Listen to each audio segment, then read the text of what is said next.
देखिए, नीतीश जी सरकार अगर चला रहे हैं तो गोली कौन चलवा रहा है, इसलिए हम ये सवाल पूछ रहे हैं।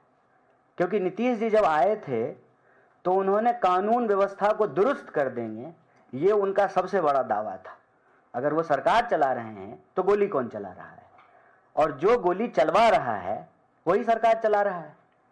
और यह बिहार के लिए अच्छा नहीं है कि लगातार अपराधियों के मनोबल बढ़ रहे हैं, पुलिस का इकबाल खत्म हो गया है।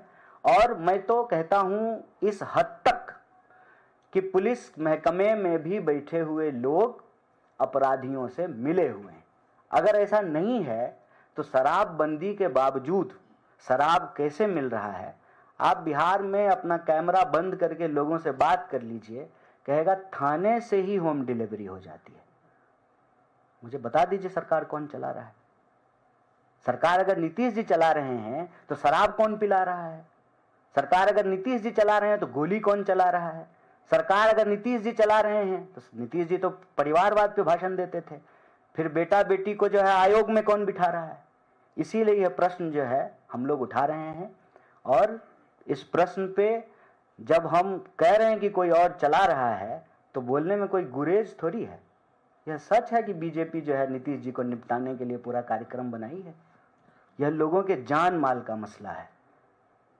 किसी भी राज्य में अगर आम लोगों की जान जा रही हो, इसमें क्या तुलना करना है? यह तुलना की बात नहीं है, हकीकत की बात है। हकीकत यह है कि रोज गोली चल रही है। और बीजेपी जो है वो बिहार के लोगों को याद दिलाती है कि 90 का राज आ जाएगा। इसलिए हमने ये बात कहा कि 90 तो वापस नहीं आ सकता है। आ सकता है क्या? आप दोबारा जवान नहीं हो सकते हैं। इतिहास में जाकर के जो है देश चलेगा नहीं, देश तो आगे बढ़ेगा। 90 तो बीत गया, हम तो 2025 में रह रहे हैं। लेकिन 2025 में जब रोज गोलियां चल रही हैं और जो लोग जंगल राज बोलते हैं उन्हीं के राज में चल रहा है, तो फिर उनसे सवाल पूछा जाना चाहिए। बताइए, भ्रष्टाचार पे इतना भाषण देती है बीजेपी, अभी उसके एक मंत्री के ऊपर नकली दवा बेचने का आरोप लगा है। पार्किंग में जो है उसके नेता पाए जाते हैं अश्लील हरकत करते हुए। उनके लोग जो है भ्रष्टाचार के आरोप में पाए जा रहे हैं।